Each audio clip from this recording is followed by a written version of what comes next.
বলবো, কারণ আজকে আমরা যতই পড়াশোনা করি, আমাদের যতই বিবাহ, যতই সংসার নিজের ইচ্ছায় দেওয়া হোক, যতই প্রতিষ্ঠান নিজের ইচ্ছায় দেওয়া হোক, আমাদের কিন্তু জীবন কখনো কিন্তু থেমে যাচ্ছে না। তারপরেও কিছু কিছু মানব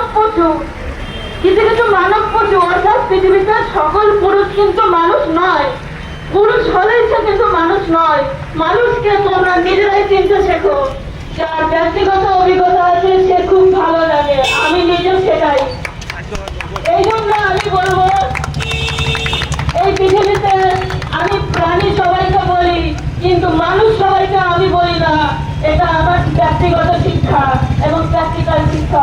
এখান থেকে বলছি, আমরা না বেঁচে ফিরেছি তাদের কাছ থেকে, কিন্তু এটাই বলবো আজকের লড়াইটা যেন এমন হয়, এই বগুড়াবাসী থেকে শুরু করে আজকে সারা ওয়েস্ট বেঙ্গলে যত যত জায়গায় এই স্লোগান, এই প্রতিবাদ মিছিল হয়ে চলেছে। আজকের বিশেষ দিন, আজকে সকালবেলা আমিও ফেসবুকে আপলোড দিয়েছিলাম কন্যাশ্রী দিবস, কিসের কন্যাশ্রী দিবস টোটাল লেখা আমি দিয়েছি।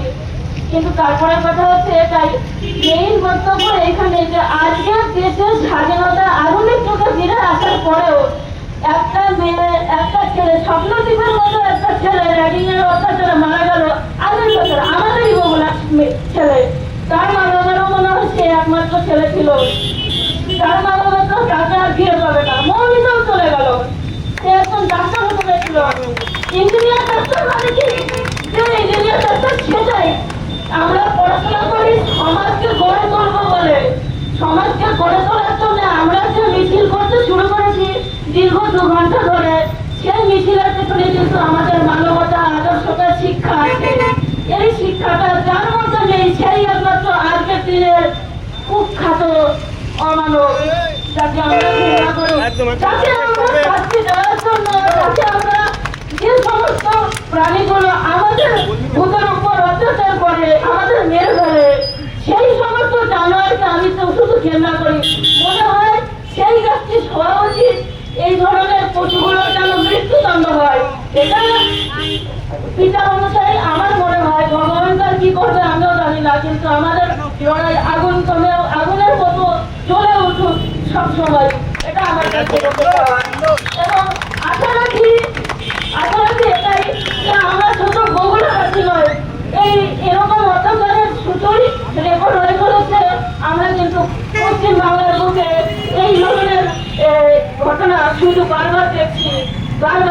আমরা কিন্তু ভারতের বুকের অন্য জায়গার খবর পাচ্ছি না, আমরা কিন্তু অন্য কোথাও পাচ্ছি না। ওটাই আমরা রাজা মন্ত্রীর পেছনে বাজে কথা বলি, সত্যি তাদের দোষ থাক আর না থাক, এখনো কিন্তু অন্য জায়গা থেকে, অন্য রাজ্য থেকে এমন কথা আসেনি যেগুলো নিয়ে আজকে আমরা লড়াইতে নেমেছি। এই জন্য আমার মনে হয় পশ্চিম বাংলা তৃণমূল কংগ্রেস কি করবে জানি না। ব্যক্তিগতভাবে আমার এটা মনে হয়, মানুষ যদি ভারতবর্ষ ব্যক্তিগতভাবে আজীবন বৈচিত্র্যময় গণতান্ত্রিক স্বাধীন দেশ, এই কথাটা মনে হয় প্রতিটা রাজামন্ত্রীর মনে রাখা উচিত। এবং আজকের দিনে যে শিক্ষা আমরা পেয়ে বড় হয়েছি, সেই শিক্ষাকে আজকের দিনে সত্যি ওদের সম্পর্কে সত্যি মুখে কথা চলে আসে, কিন্তু সত্যি বলতে হয়, মানে রাজনৈতিক কোনো কিছু উল্লেখ করো না।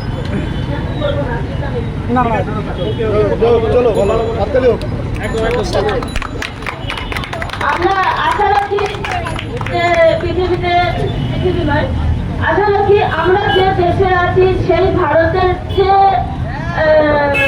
যে একটা গর্ব আছে বাংলাকে নিয়ে এবং সারা ভারতকে নিয়ে, আমরা যে প্রতি বছর বিভিন্ন অনুষ্ঠানে বিভিন্ন সত্য তুলে ধরে যে আদর্শটাকে আমরা ভারত মাতাকে দিয়ে এসেছি, আজ রাতের পরেও যে বাংলা আমাদের ভারতবর্ষের স্বাধীনতা দিবস, সত্যি ভারতবর্ষ স্বাধীন হয়েছে, কিন্তু নারীরা তো এই ঘটনার মুখোমুখি হয়েও স্বাধীন হয়নি। আমরা আমাদের স্বাধীনতা, আমরা আমাদের সুরক্ষা চাই, এইটুকু আমাদের দাবি, এইটুকুই আমাদের দাবি।